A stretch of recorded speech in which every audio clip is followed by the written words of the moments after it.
CUET അഥവാ common University Entrance test ദേശീയ തലത്തിൽ നടത്തുന്ന ഒരു പരീക്ഷയാണ്. അത് അപേക്ഷ വിളിച്ചിട്ടുണ്ട്. ഈ പരീക്ഷയുടെ സാങ്കേതിക കാര്യങ്ങളും മറ്റും എല്ലാവർക്കും അറിയാം.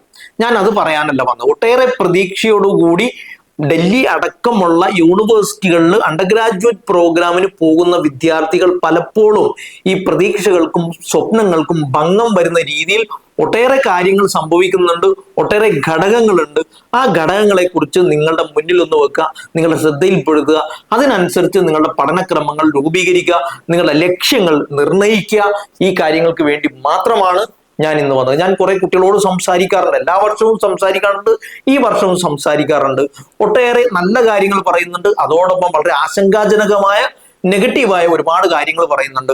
ആ കാര്യങ്ങൾ ആദ്യം തന്നെ നിങ്ങളുടെ ശ്രദ്ധയിൽപ്പെടുത്താൻ. കാരണം അമിത പ്രതീക്ഷകളായിട്ട് പോയി അവിടെ ചെന്ന് കഴിഞ്ഞ് നിരാശരാകുന്ന ഒരു അവസ്ഥ വരുമ്പോൾ സ്വാഭാവികമായിട്ട് പഠനത്തിൽ നിന്നും സ്വപ്നങ്ങളിൽ നിന്നും വിദ്യാർത്ഥികൾ അകന്നു പോകും എന്നതുകൊണ്ട് മാത്രമാണ് ഞാൻ വളരെ സീരിയസ് ആയിട്ട് ഈ ഒരു വിഷയം നിങ്ങളുടെ മുമ്പിൽ വെക്കുന്നത്. ഒന്നാമത്തേത് ഭാഷയാണ്. നോക്ക്, അവിടെ വരുന്ന ആളുകൾ രാജ്യത്തിന്റെ വിവിധ സ്റ്റേറ്റുകളിൽ നിന്ന് വരുന്ന വിദ്യാർത്ഥികളാണ്. പല ഭാഷകളാണ്.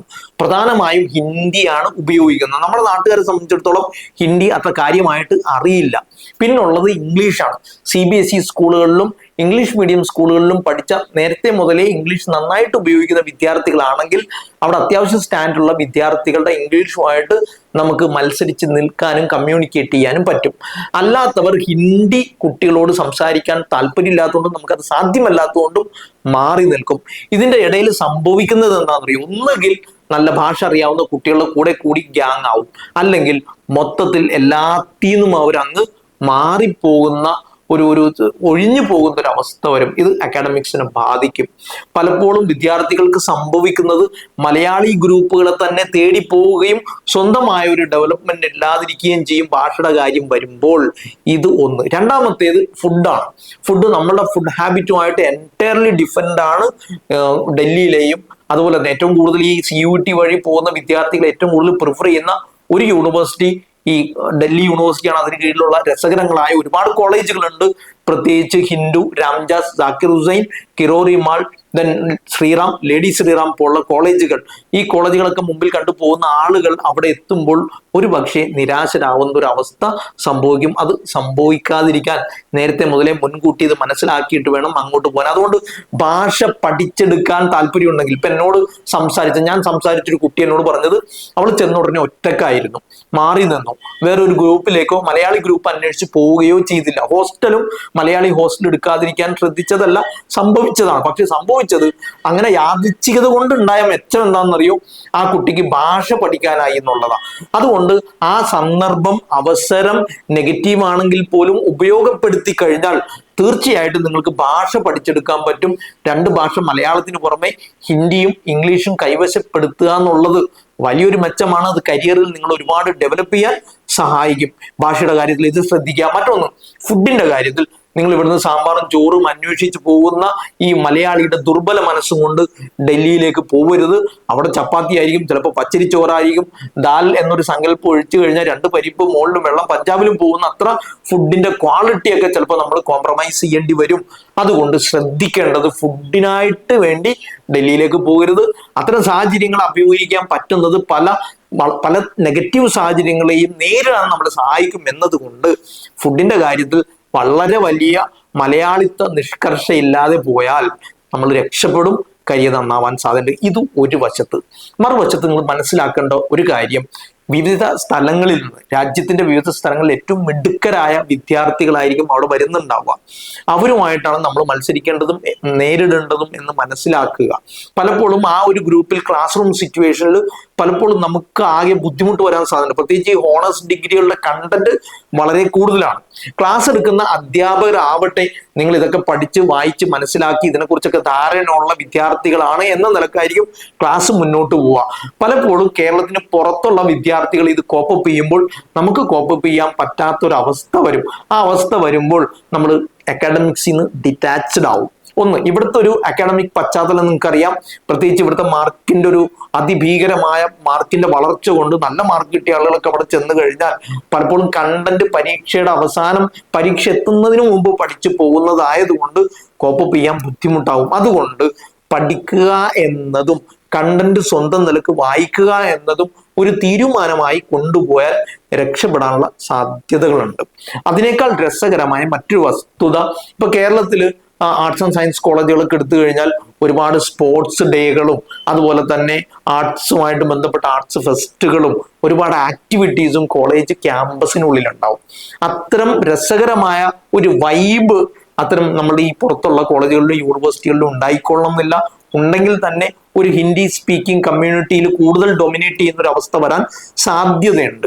ദെൻ അതുപോലെ തന്നെ മറ്റൊന്ന്, ഇതിനൊക്കെ സൊസൈറ്റികളും ക്ലബ്ബുകളും ഉണ്ട്. ഇപ്പൊ ഡാൻസ് ക്ലബ്ബ് ഉണ്ടാവും, ദെൻ ക്ലാസിക്കൽ ഡാൻസിന്റെ ക്ലബ്ബ് ഉണ്ടാവും, ഡിബേറ്റിംഗ് സൊസൈറ്റി ഉണ്ടാവും. ഒരുപാട് അങ്ങനത്തെ ക്ലബ്ബുകൾ നമ്മൾ ഇനീഷ്യേറ്റ് ചെയ്ത് ചെന്ന് മുന്നിട്ടിറങ്ങി ചെന്ന് നമ്മൾ പ്രകടനം നടത്തിയാൽ മാത്രമേ വിജയിക്കൂ എന്നതുകൊണ്ട് നിങ്ങളെ പുഷ് ചെയ്യാനും ഉന്താനും തള്ളാനും ആരും ഉണ്ടായിക്കൊള്ളണം എന്നില്ല എന്നത് മനസ്സിലാക്കിയ അവസരങ്ങളെ ഉപയോഗപ്പെടുത്താൻ നമ്മൾ ശ്രദ്ധിക്കണം. ഈ കാര്യങ്ങൾ വേറെ തന്നെ. അപ്പൊ നമ്മുടെ നാട്ടിലെ വളരെ രസകരമായ ഒരു വൈബ് കേരളത്തിന് പുറത്തുള്ള യൂണിവേഴ്സിറ്റികളിലും കോളേജ് ക്യാമ്പസുകളിലും ഉണ്ടായിക്കൊള്ളണം എന്നില്ല മനസ്സിലാക്കിക്കൊണ്ട്, ഇവിടെ ഭയങ്കര കലാതിലക കോളേജിലായിരുന്ന ഒരാൾ അവിടെ ചെല്ലുമ്പോൾ ഒന്നുമല്ലാതായി പോകുന്ന അവസ്ഥ വരുന്നത് ഈ ഭാഷയുടെയും ഗ്രൂപ്പുകളുടെയും അതോടൊപ്പം അതിൻ്റെ ഒരു വൈബിന്റെയും പ്രശ്നമാണ്. അത് മനസ്സിലാക്കിയിട്ട് പോവാം. മറ്റൊന്ന്, അക്കാദമിക കാര്യത്തിൽ പലപ്പോഴും നമ്മൾ ചെയ്യുന്നത് ഹോസ്റ്റലുകൾ, ഒട്ടുമിക്ക കോളേജുകളുടെയും ഹോസ്റ്റൽ എക്സ്പെൻസീവ് ആണ്. കാരണം ഒന്ന് നല്ല ഹോസ്റ്റലുകളായിരിക്കും, മറ്റൊന്ന് വിദേശ ആളുകൾക്ക് കൂടുതൽ പരിഗണന കൊടുക്കുന്നുണ്ട്, ഹോസ്റ്റലിന്റെ ഫെസിലിറ്റി വളരെ കുറവായിരിക്കും. അപ്പൊ അതുകൊണ്ട് കിട്ടാനുള്ള സാധ്യത ഒന്ന്, ഈ ഫെസിലിറ്റി ആളുകൾക്ക് വിദേശികൾക്ക് കൂടുതൽ പരിഗണന കൊടുക്കുന്നു എന്നത് കൊണ്ടും നല്ല കോസ്റ്റ്ലിയാണ്. ശരിക്കും ഏകദേശം ഒരു 6 മാസത്തേക്ക് 90,000 മുതൽ അങ്ങോട്ടാണ് ഫീസ് വരും. അപ്പൊ നല്ല ഫീസ് ഉണ്ട്. ദെൻ അതിന്റെ കാരണം ഒന്ന് സൗകര്യങ്ങൾ, നല്ല ഫുഡ്, ഇതൊക്കെ ഉണ്ടാവും. പക്ഷെ ഈ നല്ല ഫുഡ് എന്ന് പറയുമ്പോൾ അവിടുത്തെ ഫുഡാണ് കേട്ടോ, അത് പ്രത്യേകം മനസ്സിലാക്കണം. ദെൻ അങ്ങനെ അങ്ങനത്തെ ഒരു ഫെസിലിറ്റി ഉണ്ടെങ്കിൽ പോലും ഹോസ്റ്റലുകൾ എക്സ്പെൻസീവ് ആയതുകൊണ്ടും മുൻഗണന മറ്റുള്ളവർക്ക് ആയതുകൊണ്ടും ചിലപ്പോൾ കോളേജ് ഹോസ്റ്റൽ കിട്ടിക്കൊള്ളുന്നില്ല. അപ്പൊ മിക്ക വിദ്യാർത്ഥിയും കിട്ടിയാൽ തന്നെയും ചില വിദ്യാർത്ഥികൾ എന്തെങ്കിലും പുറത്ത് ഹോസ്റ്റലുണ്ട്, അവിടെ ഭയങ്കര റെസ്ട്രിക്ഷൻസ് ഒക്കെ ഉണ്ടാവും. ദെൻ അത് സഹിക്കാൻ പറ്റാണ്ട് അവിടെ ചെയ്യണം. ഇനി അതല്ലാതെ ഫ്ലാറ്റ് എടുത്ത് താമസിക്കുന്ന വിദ്യാർത്ഥികളുണ്ടാവും. ഈ ഫ്ലാറ്റിന്റെ ഒരു പ്രത്യേകത, ഒരു ഫ്ലാറ്റ് എടുത്ത് താമസിച്ചു കഴിഞ്ഞാൽ 5 or 6 പേരാണെങ്കിൽ അവരുടെ സുഹൃത്തുക്കൾ അവരുടെ ബന്ധുക്കളൊക്കെ കൂടി വന്ന് കയറി ഈ മിക്കവാറും ഈ ഫ്ലാറ്റുകൾ അധികവും ഭയങ്കര തിരക്കുള്ളതായിരിക്കും. ദെൻ കൺജസ്റ്റഡ് ആവാൻ സാധ്യതയുണ്ട്. പഠിക്കാനുള്ള ഒരു അവസരം ഉണ്ടായിക്കൊള്ളുന്നില്ല. അധികം വിദ്യാർത്ഥികളും ഈ അവസരം മുതലെടുത്തിട്ട് പഠനത്തിൽ നിന്ന് ഡിറ്റാച്ചഡ് ആവുന്ന ഒരു അവസ്ഥ. നാട്ടിൽ ഒരുപാട് നിയന്ത്രണങ്ങളുള്ള ഒരു പശ്ചാത്തലത്തിൽ വരുന്ന ഒരാൾ എങ്ങനെയെങ്കിലും രക്ഷപ്പെടാൻ വേണ്ടി വരുന്ന ആര് ഡൽഹിയിലേക്ക് വന്നു കഴിഞ്ഞാൽ പലപ്പോഴും ബുദ്ധിമുട്ടാവും. ഡ്രഗ്സും ഡ്രിങ്ക്സും ക്യാമ്പസുകളെയും ഹോസ്റ്റലുകളെയും അടക്കി ഭരിക്കുന്ന ഒരു സാഹചര്യമാണ് അവിടെ എന്ന് പ്രത്യേകം മനസ്സിലാക്കണം. ഉണ്ടാകുന്ന ഒരു പ്രശ്നം എന്താ, പഠിക്കുന്നവൻ പഠിക്കുക, അല്ലാത്തവൻ വിട്ടുപോകും. ഇനി ക്ലാസ്സുകളുടെ കാര്യത്തിലോ, ക്ലാസ്സുകളിൽ പങ്കെടുക്കണമെന്നും ഫുള്ള് അറ്റൻഡ് ചെയ്യണമെന്നും ഒരു നിർബന്ധമില്ല. ഡൽഹി യൂണിവേഴ്സിറ്റിയുടെ കാര്യത്തിൽ പ്രത്യേകിച്ച്, നമ്മുടെ നാട്ടിലൊക്കെ പ്രത്യേകിച്ച് ക്ലാസ് ഇത്ര ശതമാനം ഇല്ലെങ്കിൽ ഫൈൻ അടക്കേണ്ട അവസ്ഥയൊക്കെ വരും. അങ്ങനെ ഒരു പ്രശ്നമേ അവിടെ ഇല്ല. വേണമെങ്കിൽ പോവാം, അത്രേ ഉള്ളൂ. ഇനി ക്ലാസ് എടുക്കാൻ വരുന്ന ആളുകളും എന്താ, നിങ്ങൾ മുൻകൂട്ടി ഇതൊക്കെ വായിച്ചിട്ടുണ്ട് പഠിച്ചിട്ടുണ്ട് എന്നുള്ള ധാരണയിൽ വന്ന് അവരിത് അറിയാവുന്ന രീതിയിൽ റെഫർ ചെയ്ത് പോകും. സാഹചര്യം ഉപയോഗപ്പെടുത്തിയ നല്ല അധ്യാപകരാണ്, നല്ല ഉപയോഗപ്പെടുത്താൻ പറ്റും. പക്ഷെ നമ്മുടെ നാട്ടിലുള്ളതുപോലെ ഭയങ്കര അറ്റാച്ച്മെന്റ് ഉള്ള, കുട്ടികളുടെ കാര്യത്തിൽ പേഴ്സണലായിട്ട് ഇടപെട്ട് വളർത്താൻ ശ്രമിക്കുന്ന ഒരു അധ്യാപക ഗ്രൂപ്പ് ആയിരിക്കില്ല. അവരതിൽ കംഫർട്ടബിളും ആയിരിക്കില്ല. നമ്മളും അങ്ങനെ ആയിക്കൊള്ളണമെന്നില്ല. ദെൻ അതുകൊണ്ട് പലപ്പോഴും പഠനത്തിൽ നിന്ന് നമ്മൾ ഡിറ്റാച്ച്ഡ് ആവാൻ സാധ്യതയുണ്ട്. ദെൻ ഹോസ്റ്റലിൽ താമസിക്കുമ്പോൾ പഠനത്തെക്കാൾ ഡൽഹിയുടെ വൈബ് ആസ്വദിക്കുന്ന ഒരു ലെവലിലേക്ക് പോയി കഴിഞ്ഞാൽ ഇത്തരം കാര്യങ്ങളൊക്കെ നമ്മുടെ പഠനത്തെ വല്ലാതെ ബാധിക്കും. ഇതൊക്കെ മനസ്സിലാക്കിയിട്ട് വേണം ഡൽഹിയിലേക്ക് നമ്മൾ പോവാൻ, അല്ലെങ്കിൽ മറ്റ് സെൻട്രൽ യൂണിവേഴ്സിറ്റികളിലേക്ക് നമ്മൾ ചേക്കേറാനും പഠിക്കാനും. ഇനി നിങ്ങൾ ശ്രദ്ധിക്കേണ്ട ഒരു കാര്യം എന്താണെന്ന് അറിയാം, എന്തുകൊണ്ടാണ് കേരളത്തിന് പുറത്തു പോയി പഠിക്കണമെന്ന് നമ്മൾ പഠിക്കാൻ സാധിക്കുമെങ്കിൽ ആവണം എന്ന് ഈ പറഞ്ഞ എല്ലാ നെഗറ്റീവ്സിനെയും മുന്നിൽ വെച്ചുകൊണ്ട് പഠിക്കണം എന്ന് പറയുന്നത് എന്തുകൊണ്ടാണ്? ഒന്ന്, നല്ല എക്സ്പോഷർ ഉണ്ടാവും. രണ്ട്, ഒരുപാട് കൾച്ചർ, ഒരുപാട് സ്റ്റേറ്റുകളിൽ നിന്ന് വ്യത്യസ്ത സ്ഥലങ്ങളിലുള്ള വളരെ കോമ്പറ്റീറ്റീവായ നല്ല വിദ്യാർത്ഥികൾ, നല്ല അധ്യാപകരുണ്ടാവും. നമ്മൾ ഉപയോഗപ്പെടുത്തുകയാണെങ്കിൽ അവർ ഇങ്ങോട്ട് വന്ന് വളരെ സ്നേഹത്തോടെ നമ്മളോട് സമീപിച്ച് നമ്മളെ പഠിപ്പിക്കാൻ വേണ്ടി തുനിഞ്ഞിറങ്ങിയ അധ്യാപകരായിരിക്കും. പക്ഷേ നമുക്ക് അവരെ ഉപയോഗപ്പെടുത്താൻ പറ്റും. ദെൻ അതോടൊപ്പം മറ്റൊരു കാര്യം, അക്കഡമിക്സ്, പ്രത്യേകിച്ച് ഹോണേഴ്സ് ഡിഗ്രികളാണ്, അതിവിടെ ഉണ്ട്. പക്ഷേ അവിടെ ഹോണേഴ്സ് ഡിഗ്രികൾ കുറച്ചുകൂടി റിസർച്ച് ഓറിയന്റഡ് ആണ്, വളരെ സീരിയസ് ആണ്.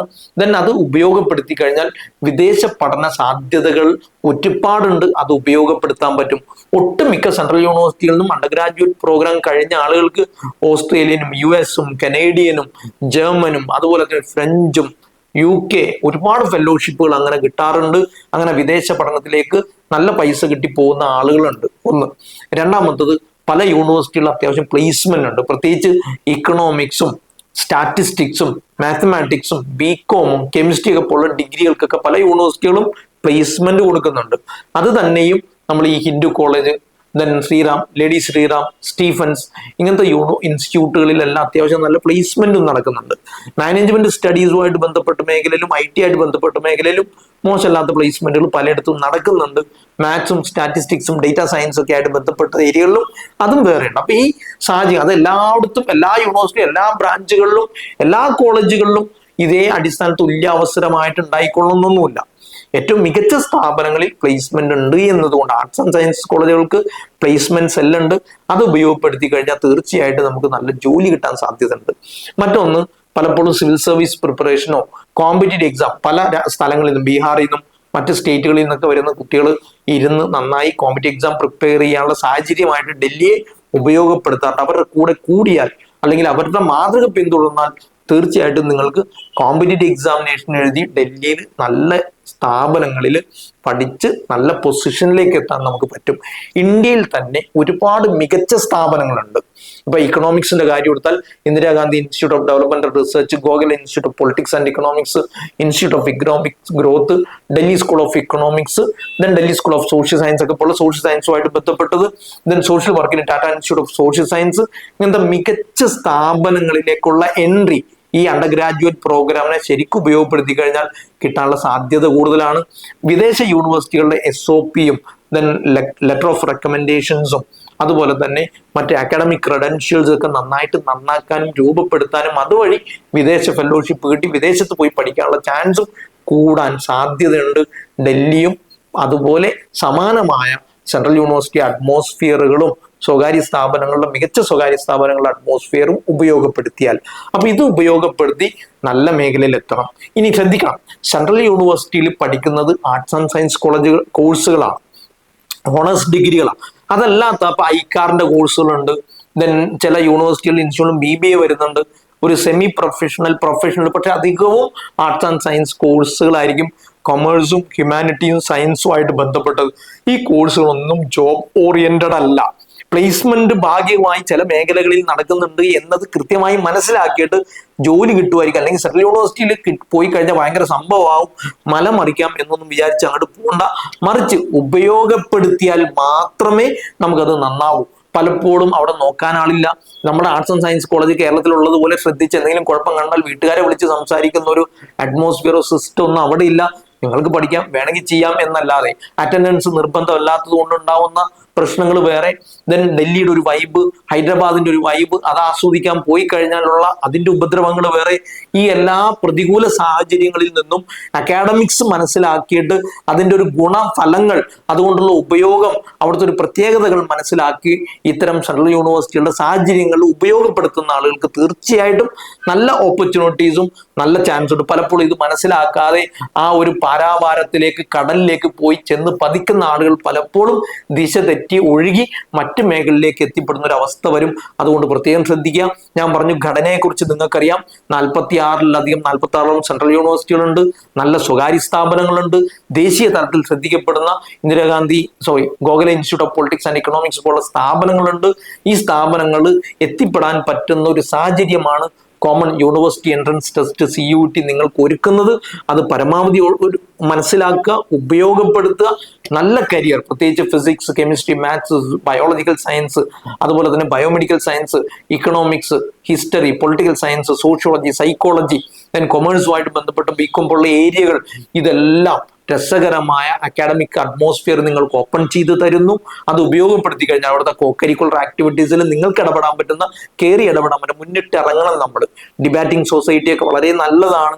അതുപോലെ തന്നെ അവിടുത്തെ മാഗസിൻസ്, ഇത്തരം കാര്യങ്ങളിലൊക്കെ ഇടപെട്ട് ഒരു കോകരിക്കുലർ ആക്ടിവിറ്റീസിലെ പെർഫോമൻസിന്റെ സർട്ടിഫിക്കറ്റുകളും നിങ്ങളുടെ അക്കാഡമിക് ക്രെഡൻഷ്യൽസും അതുപോലെ SOP പ്രിപ്പയർ ചെയ്യാനുള്ള സാഹചര്യങ്ങൾ ഉപയോഗപ്പെടുത്തി കഴിഞ്ഞാൽ വിദേശ പഠനം, മറ്റൊന്ന് നിങ്ങളുടെ അക്കാഡമിക്സ് നന്നാക്കിയാൽ ഒരു നാമമാത്രമായിട്ടെങ്കിലും ചെറിയൊരു ശതമാനം കിട്ടുന്ന നല്ല പ്ലേസ്മെന്റുകളിലേക്ക് എത്താനുള്ള വഴികളും ഈ രണ്ട് സാഹചര്യങ്ങളും ഒരുപോലെ ഉപയോഗപ്പെടുത്തിയാൽ CUET വഴി, സ്ഥാപനങ്ങൾ വഴി നല്ല മേഖലയിൽ എത്താം. ശ്രദ്ധിക്കേണ്ടത് ഡിഗ്രികൾ, അവിടെ പോയി പഠിക്കുന്ന ഡിഗ്രികൾ പ്രൊഫഷണലോ മറ്റ് നമ്മുടെ ഡിഗ്രികളിൽ നിന്ന് വ്യത്യസ്തമായിട്ട് പ്ലേസ്മെന്റ് 100% ഉള്ളതോ നമ്മൾ ഉപയോഗപ്പെടുത്താതെ അവിടെ അങ്ങ് പോയി പഠിച്ചു കഴിഞ്ഞാൽ വേഗം എന്തെങ്കിലുമൊക്കെ ആവും എന്ന തെറ്റിദ്ധാരണകളൊന്നും വേണ്ട. സാഹചര്യങ്ങൾ ഉപയോഗപ്പെടുത്തുക, വിദേശ പഠനത്തിനുള്ള അവസരങ്ങൾ ഉപയോഗപ്പെടുത്തുക, ഫെലോഷിപ്പുകൾ, കോമ്പറ്റീവ് എക്സാംസിന് മത്സരിക്കാനുള്ള സാഹചര്യങ്ങൾ ഉണ്ടാക്കി കിട്ടുന്നതും അതിൻ്റെ ഒരു അറ്റ്മോസ്ഫിയറും ഉപയോഗപ്പെടുത്തുക. മറ്റൊന്ന്, അവിടെ ഉണ്ടാവുന്ന പ്ലേസ്മെന്റുകളെയൊക്കെ മനസ്സിലാക്കുക. ഇത്തരം കാര്യങ്ങൾ മനസ്സിലാക്കി CUT ഉപയോഗപ്പെടുത്തിയാൽ തീർച്ചയായിട്ടും നല്ല കരിയറിലെത്തും. അങ്ങനെ എത്തട്ടെ എന്ന് ആശംസിക്കുന്നു. Bye bye.